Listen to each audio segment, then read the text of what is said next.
Now the Neverland. You've often have seen it before, or even 3/4 after the nightlights were lit. If you were to see the island all at once, the wonders of it might hurt your eyes. So the first thing you see is some whitish dots, and you can guess from their glow that they are fairies. In their light you can then make out the shadows of wild beasts, and the mermaids basking in the lagoon, and the fearsome pirates aboard their ship. The Neverland is not large and sprawly with tedious distances between adventures, but instead nicely crammed. It is summertime on the trees, but winter on the river, for all 4 seasons may pass while you are filling a jug at the well. Peter's home is made in several hollow trees, with doors leading down to their underground home. He made several doors because despite his cleverness, he thought several boys must need several doors. The whole island now wakes up again as Peter makes his way back to it. The lost boys climb up the trunks or drop from branches. Their numbers vary as they get killed and so forth, but for now there are several jolly and sure-footed lads. Tootles is the most unfortunate of this gallant band. He has been in fewer adventures than any of them because the big things constantly happen while he has stepped round the corner. He will go off, for instance, to gather firewood, and then when he returns the others will be sweeping up the blood. Instead of souring his nature, this has sweetened it, and he is the humblest of the band. Slightly thinks he remembers the days before he was lost with their manners and customs. Quite possibly a genius, slightly cuts whistles from trees and sings ecstatic tunes and has perhaps been driven from the below by companions less musical than himself. Nibs is gay and debonair, but he is a pickle, and so often as he had to deliver up his person when Peter said sternly, "Stand forth the one who did this thing." That now he stands forth, whether he has done it or not. Has Peter come back yet, Slightly? No, Tootles, no. I do wish he would come back. I'm always afraid of the pirates when Peter is not here to protect us. I am not afraid of pirates. Nothing frightens me. But I do wish Peter would come back and tell us whether he has heard any more stories. I'm sure my mother told stories. All I remember about my mother is that she often said to father, "Oh, how I wish I had a checkbook of my own." I remember that my mother was fond of me. I'll bet my mother was fonder of me than your mothers were of you. No, she was. Yes, she was. She wrong. was. Pirates! Yo-ho, the pirate life, the flag of skull and bones, a merry hour, a hempen rope, and a knife for Davy Jones. A vast belay, a woe with two, a pirating we go, and if we're parted by a shot, we're sure to meet below. The pirates appear. A more villainous-looking brotherhood of men never hung in a row on execution dock. Here is Gentleman Starkey, once an usher in a school, with his great arms bare and pieces of eight in his ears as ornaments. The same Starkey who once cut his name on the back of his prison governor. Noodler, whose hands are fixed on backwards, every inch of him tattooed. The same Noodler who got 6 dozen shots on the walrus from Captain Flint. The spectacled bosun is Smee, the only nonconformist of the bunch, who wipes his spectacles rather than his sword. He is an odd and genial man, smiling gently among all these other ruffians so feared on the Spanish Main. The crew is led by that dark and fearful man, Captain James Hook. Hook is never more sinister than when he is polite, and the elegance of his diction, the distinction of his demeanour, show him to be a solitary figure among his uncultured companions. His courtliness impresses his victims on the high seas, who note that he always says, "Sorry," when prodding them along the plank. Those who have seen him in the flesh all agree that the grimmest part of him is the iron hook that he has instead of a right hand. Indeed, the cruelest jewel in this dark setting is Hook himself. cadaverous and black-hair-eyed, his hair dressed in long curls which look like black candles about to melt, his eyes blue as the forget-me-not, save when he claws, at which time a red spot appears in them. Nibs, the only one of the boys who has not sought safety in his tree, is seen for a moment near the lagoon. And Starchy's pistol is at once appraised. Brimstone and gall! Not now! He is only one, and I want all. Scatter and look for them! The boatswain whistles his instructions, Aye, aye. Sir. and the men disperse on their frightful errand. Most of all, I want their captain, Peter Pan. Hook is a man of indomitable courage, but there is something of Peter that goads this extraordinary man to frenzy. It is the boy's cockiness which disturbs Hook like an insect. He is a restless lion in a cage, pursuing a nimble sparrow. 'Twas Pan that cut off my arm.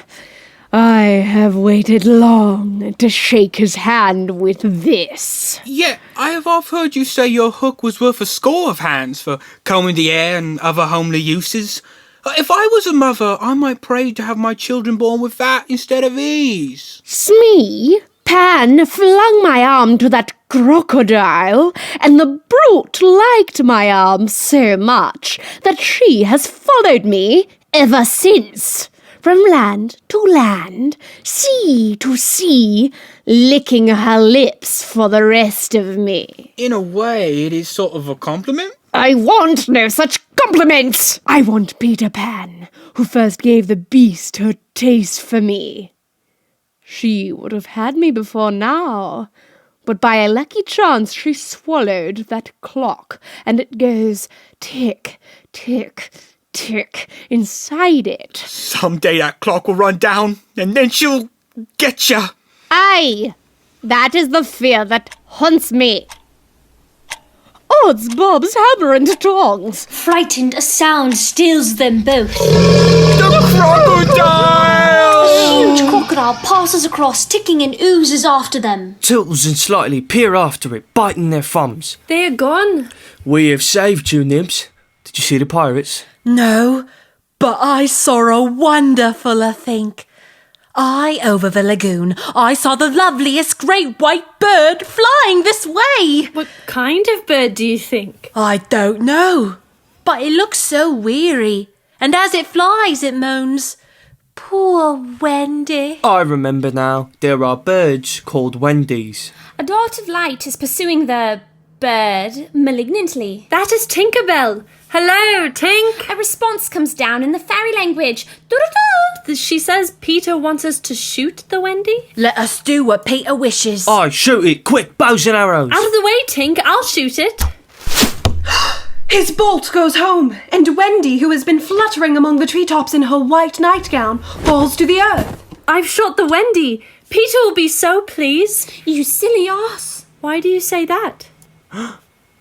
This is no bird. I think it must be a lady. Oh, Tootles. I did it. Friends, goodbye. Don't go. I must. I'm so afraid of Peter. He is stopped by a crowing of some victorious bird. Peter. Hello, boys. Why do you not cheer? Great news I have brought at last. A storyteller for us all. Aye, aye. She flew this way. Have you not seen her? No. Stand back all and let Peter see. Wendy?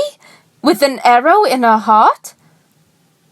Wendy is dead? He is not so much pained as puzzled. I thought it was only flowers that die. Whose arrow? Mine, Peter. Strike, Peter. Strike true.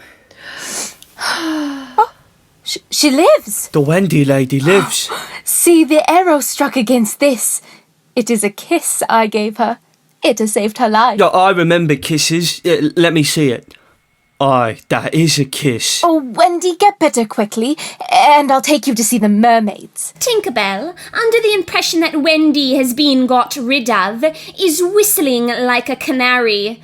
She is not wholly heartless, but is so small that she only has room for one feeling at a time. Listen to Tink rejoicing because she thinks the Wendy is dead.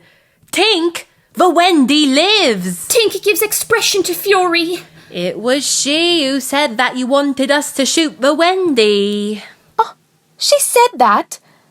Then listen, Tink. I am your friend no more. Who wants you? Be gone from me forever.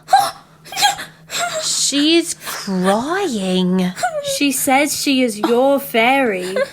Oh, well, not forever, but for a whole week.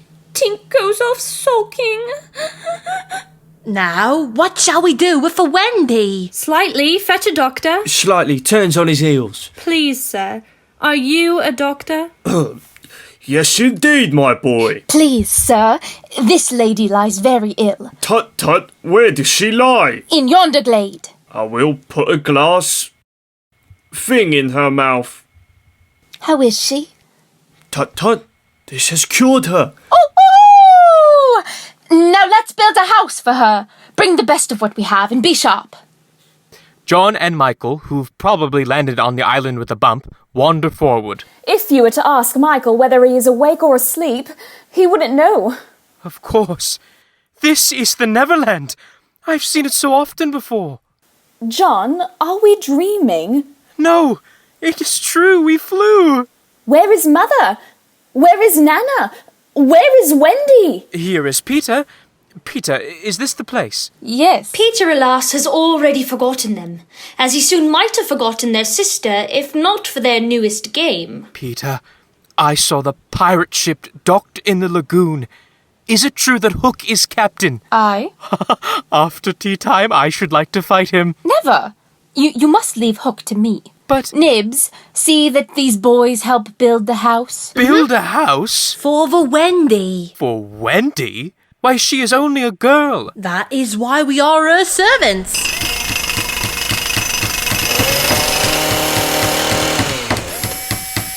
I think it's finished. There is no chimney. We must have a chimney.